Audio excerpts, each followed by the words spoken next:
I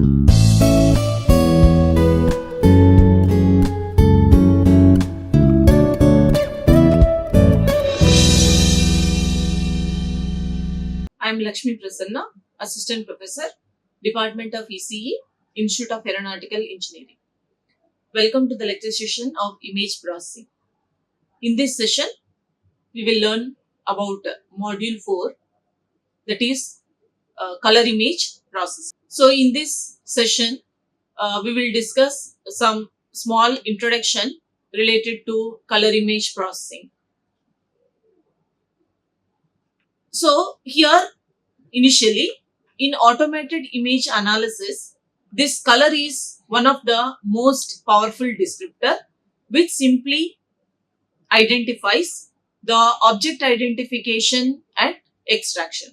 So while performing the operations like object identification and extracting any information from the image, during this process, this color will play the important role. So that is why this color is considered as the important descriptor during this process. Here, the human eye can differentiate thousands of color shades and intensities. So if generally the human eye, if the image is in color, different colors, the human eye can identify so many number of colors. But if the image is in black and white, the human eye cannot identify many number of colors. So approximately some 20 to 30 shades of grey only can be identified in such types of binary images. So this is also one of the important advantage why we go for color image processing. So the human eye can identify more number of colors if the image is in color format, whereas if the image is in black and white color, it can identify only limited number of shades. So hence the use of color in human image processing would be very effective. So this is the main reason why we are learning about this color image processing. So here color image processing mainly consists of two parts. One part is pseudo color image processing and another one is full color image processing. So let us see what is the difference between this pseudo color processing and full color processing. So first we will see what is this pseudo color processing. So in pseudo color processing, the colors what we are using here, we can call it as false colors. So false colors means generally, if we consider original image, it will consist of the actual colors. But in false colors, we will represent with some other types of colors compared to the original image. So false colors are assigned to a monochrome image. So in pseudo color processing, false colors will be assigned to the monochrome image. For example, the objects with different intensity values may be assigned with different colors, which would enable easy identification and recognition by humans. So that is why here generally false colors will be identified for the images in order to make it easy for identification and recognition. So main important point is assigning false colors to the monochrome image is called pseudo color processing. And the next type of color image processing is full color processing. And this is what we are performing now compared to the previous one. So what is full color processing means? In full color processing, images are acquired with full color sensors and cameras. Now the cameras what we are using, if we capture any image from that cameras, then the image that is acquired by that cameras will consist of actual colors, and that particular image is called as full color image. And now here the cameras and sensors already that are available are very cheap, and directly the color image can be taken from such type of sensors. So this has been common in last decades due to easy and cheap availability of color sensors and hardware. So directly by using these sensors and hardware, color image can be acquired from the cameras. So that is what full color processing. Now, so we will see here some color fundamentals. So as we have learned in our intermediate or something like this point. So when a beam of sunlight is passed through a glass prism, so for example, when a white light is passed through a glass prism, the emerging beam of light is not white. So here whatever the light that is coming from the prism, it will not be white in color, but it consists of continuous spectrum of colors. So here these are the spectrum of colors that can be observed. So when a white light is passed through the prism, we can observe a spectrum of colors. So what are all the colors here? This is given by Isaac Newton in the year 1666. So in this spectrum of colors, what are different spectrums? What are different colors that can be identified in this spectrum means totally here 6 colors can be identified. So in the short form, we can write it as VIB, GY, OR, VIBGR. So here we can see V represents violet and I represents indigo and B represents blue and here G represents green and Y is yellow, O is orange and R represents red. Okay. So all these colors represents a spectrum.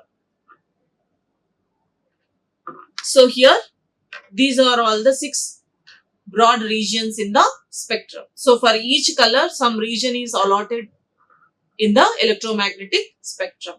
So now we will see how the electromagnetic spectrum look like and what is the wavelength of each color, and here wavelength is measured in terms of nanometer units. Different colors in the spectrum do not end abruptly, but each color blends smoothly into the next color. So if you observe this electromagnetic spectrum, all the colors what I have told now, it consists of all the colors. But in the electromagnetic spectrum, each color will not end sharply. So if we observe here, we can identify blue, we can identify violet, we can identify blue here. But in between, if you see, there is no sharp range of color. Okay. So while passing to the next range, that particular color and the color beside next one will be blending. Mixing of the two colors will be available. There will not be any sharp end in the electromagnetic spectrum colors. So color perceived by the human eye depends on the nature of light reflected by the object. So based on the light that is reflected on the object, the human eye can be that particular object can be identified by the human in different ways. That means if we see any object during night time, perception of the human eye will be different.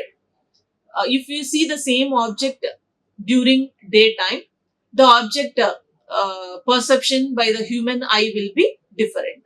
So that is based on the nature of light reflected on the object.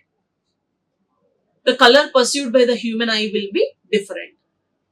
Light that is relatively balanced in all visible wavelength is perceived as white.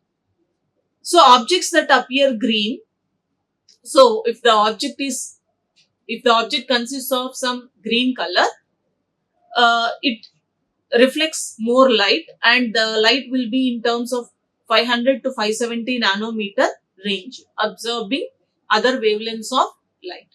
And this is the electromagnetic spectrum, which is ranging from 100 nanometer to 700 and above.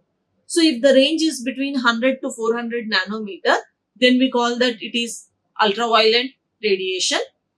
And if you see the wavelength is between 400 to 700, we call it as a visible wavelength.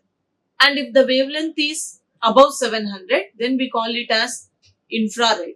And this is the wavelength comprising the visible range of electromagnetic spectrum. And here this is the visible range where all the spectrum all the colors can be identified by the human eye. That is, if the wavelength is between 400 to 700, that particular colors can be identified by the human eye easily. And characterization of light is important for understanding the color. How means, if the light is achromatic, its only attribute is intensity. So in case of uh, achromatic light, the attribute what we are going to select is intensity. For example, in chromatic light cases, it spans the electromagnetic spectrum from approximately 400 nanometer to 700 nanometer. So, three basic quantities are used to describe the quality of chromatic source of light. So, what are the here three basic quantities means? One is radiance, another one is luminance, and next one is brightness. So, here what is radiance? Radiance is the total amount of light that flows from the light source, and it is measured in terms of watts. And here, what is meant by luminance means, luminance will give a measure of amount of energy an observer can perceive from the light source, and this important parameter will be measured in terms of luminance. Whereas the third quantity for chromatic source of light is brightness. So what this brightness says means, it is subjective descriptor and it is impossible to measure. So these are the three basic quantities that are used to describe the quality of image, especially in terms of chromatic source of light. So we have discussed about achromatic and chromatic. It is suitable only when the source of light is chromatic. And next, we have to talk about cones. And this cones concept we have discussed while learning about the structure of human eye in our previous session. So we have seen what are all the different parts of the human eye, and each part function in the human eye we have discussed, and one of the part in the human eye is cones. So I have given lot of information related to this parts of human eye. So recalling that, cones will be available in the retina in the human eye, and the function of that cones are, it is responsible for identifying color in the human eye. So generally, how many number of cones will be available in the human eye means, 6 to 7 millions of cones will be available in the human eye.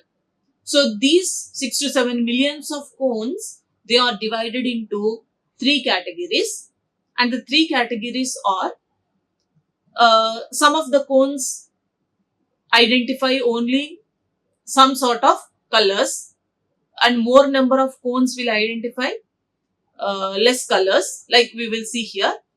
If you see here, red light sensitive cones, total number of red light sensitive cones are available to 65%. They are sensitive to red color. And green light sensitive cones, total number of cones are available 33%. They are sensitive to green color. And blue light sensitive cones are available 2%. They are sensitive to blue color. And absorption of light by these three types of cones illustrated in the figure. So here we can observe the wavelength is drawn here, that is from 400 to 700. Why we have taken only from 400 to 700 means, this is only the visual band spectrum. So here if you see this, these many number of cones are sensitive to blue, and these many number of cones which are under this wavelength are sensitive to green, and these many number of cones under this wavelength is sensitive to red. Next, due to absorption characteristics of the human eye, all colors perceived by the human can be considered as variable combination of three colors. So by combining three colors, other colors can be generated. So here the three colors are red, green and blue. Red will be indicated as R, green with G and blue with B.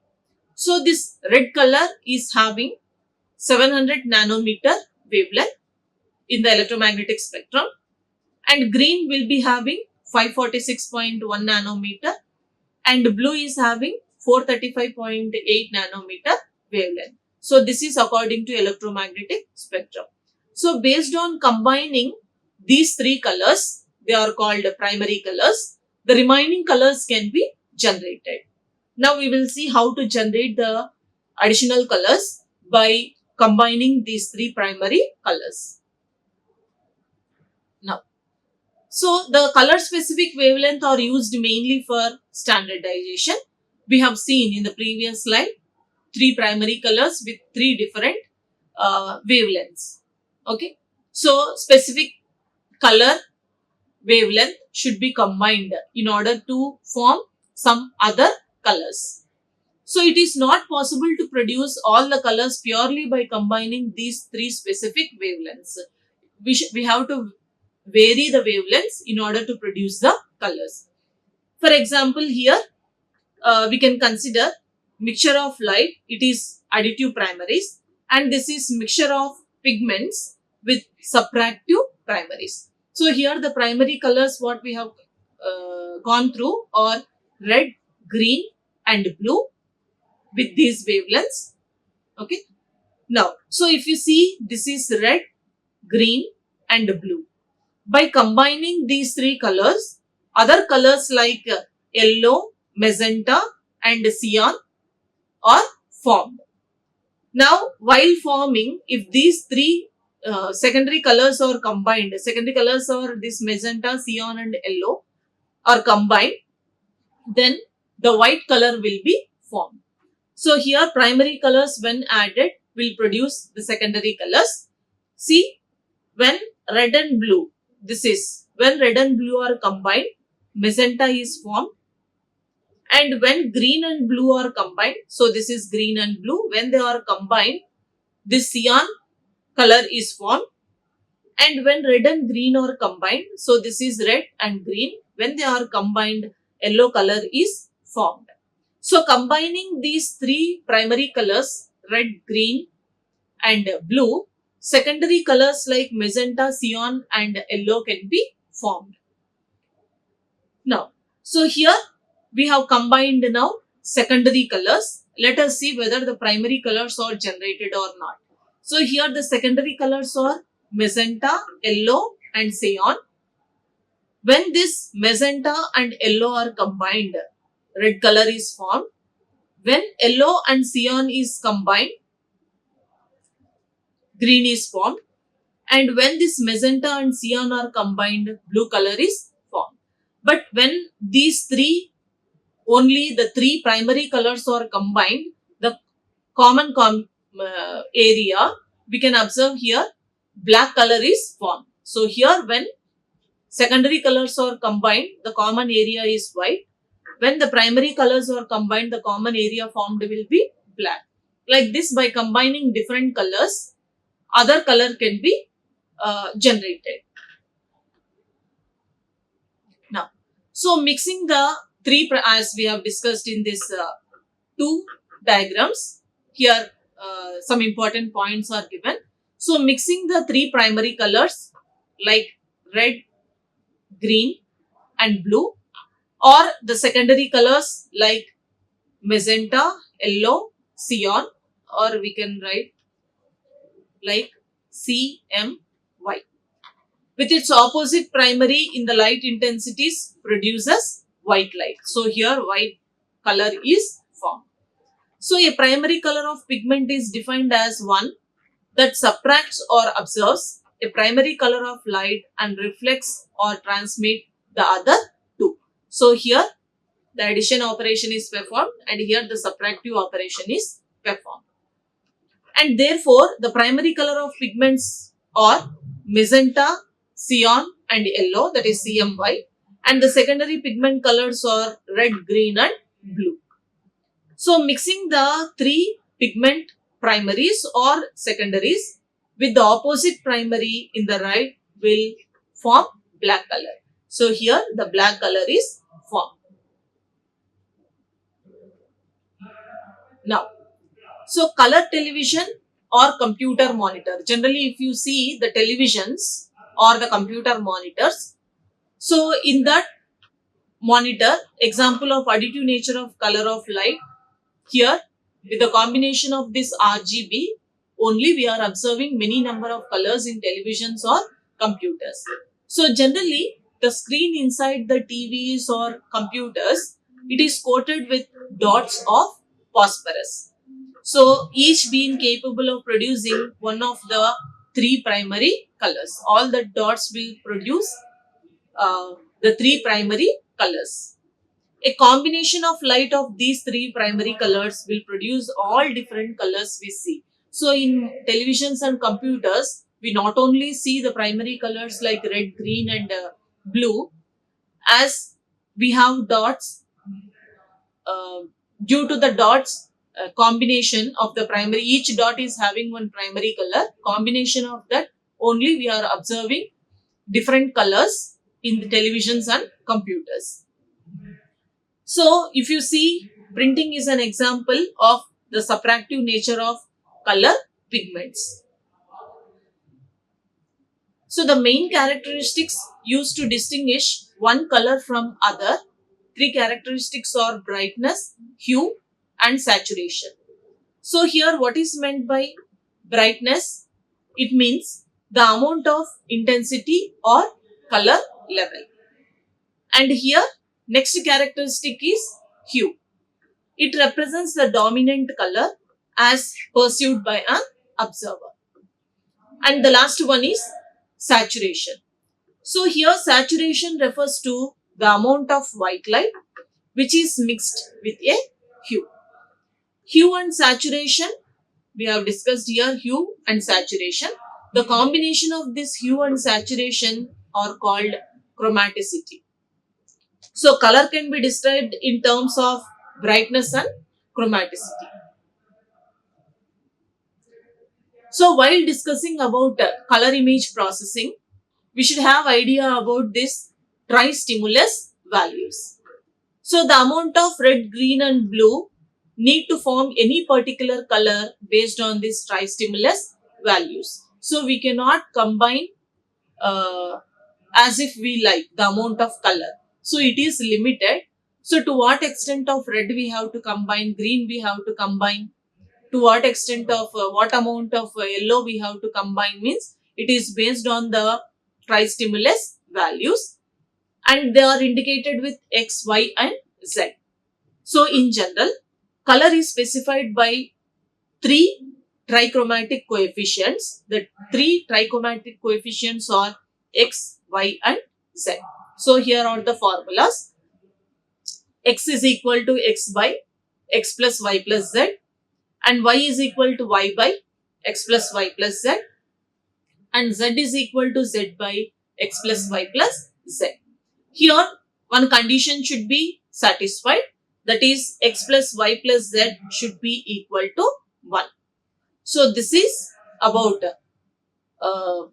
combining different colors based on tri-stimulus values to form new colors. And here we should talk about this chromaticity diagram.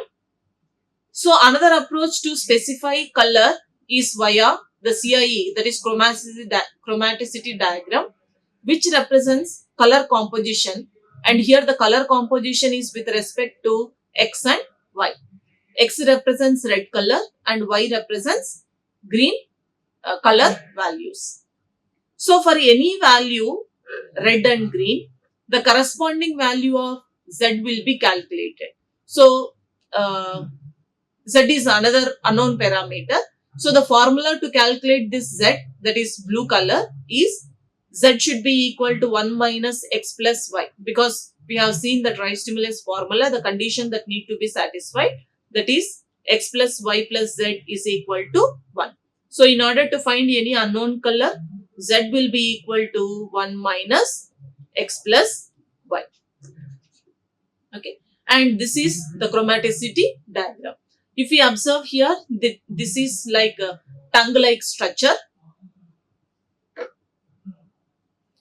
So the position of various spectrum colors, completely saturated or pure colors. If you see the edges or purely saturated colors are indicated along the boundary of the tongue-shaped chromaticity diagram. So this chromaticity diagram is in the shape of a tongue, and if you see all the edges colors, like here we can identify blue, red, green. Okay, all the colors are very bright. Point of equal energy corresponds to equal fractions of three primary colors. So as the point leaves the boundary, that means here this is the boundary. So this is the boundary. Okay. If the point is leaving the boundary and moving towards the center, the color will be becoming dull. So point leaves the boundary and move towards the center. More white light is added to the color and becomes less saturated. So we can observe as the color leaves the boundary and move towards the center. At the center here, white color can be observed. So the point of equal energy corresponds to zero saturation. Now, so this is the same chromaticity diagram. Okay, so here we can observe inside there is some sort of lines that are joined. So here this one point, blue, red and green. Those are the three important colors that are available at the boundary of the chromaticity diagram. So and we are drawing the line segment between each color, and after joining all these line segments, we will see some irregular shape inside this triangle. Now let us see what is this line segment joining the three colors represents and what is this irregular shape inside the triangle says. So the chromaticity diagram can be used for color mixing. Yes, at the boundaries, dark colors can be observed. As it moves towards the away from the boundary, the colors will be less. But if you see at the center, totally the color will be degraded. It will be like white. So since the line joining the 2 points in the diagram represents all colors that can be obtained by mixing the two colors. So we can mix this green and blue, which will form some colors. We can mix this blue and green, red. We can mix this red and green to form some other colors. That is what to say lines are joined between the colors. It means we can join the colors in order to form the new color. A line joining the point of equal energy to any point on the boundary represents different shades of that color. Similarly, the triangular lesion enclosed by the line segment joining 3 points in the chromaticity diagram represents all colors that can be obtained by combining the 3 colors. So this triangle says the combination of different colors to form other new colors. So this is consistent with a remark made earlier that the 3 pure primary colors by themselves cannot produce all the colors. So combining just simply by this primary colors like red, green and blue will not produce all the colors unless we change the wavelength as well. We have seen the wavelength of red, green and blue. Okay. So in order to form some shades of combinations of colors, we have to change the wavelengths of these 3 colors and combine. And the triangular region, this is the triangular region shown inside the figure, represents the typical range of colors produced by RGB monitors. So this is RGB. And here on the thing we can observe some numbers are indicated which shows the wavelength. The irregular region inside the triangle, so here we can observe this is the irregular region inside the triangle that represents the color gamut of modern high quality color printers. So color printing is complicated process and it is more difficult to control the color of printed object than it is control the color displayed on the monitor. So whatever the color that is displayed on the monitor, the same color in order to get from the printers is a challenging task. And here this figure shows the typical color gamut of color monitor, and inside you can see triangle and color printing devices which represents the irregular shape inside the triangle. This is some sort of fundamentals related to color image processing. Thank you. Like, share and subscribe. Hit the bell icon for more updates.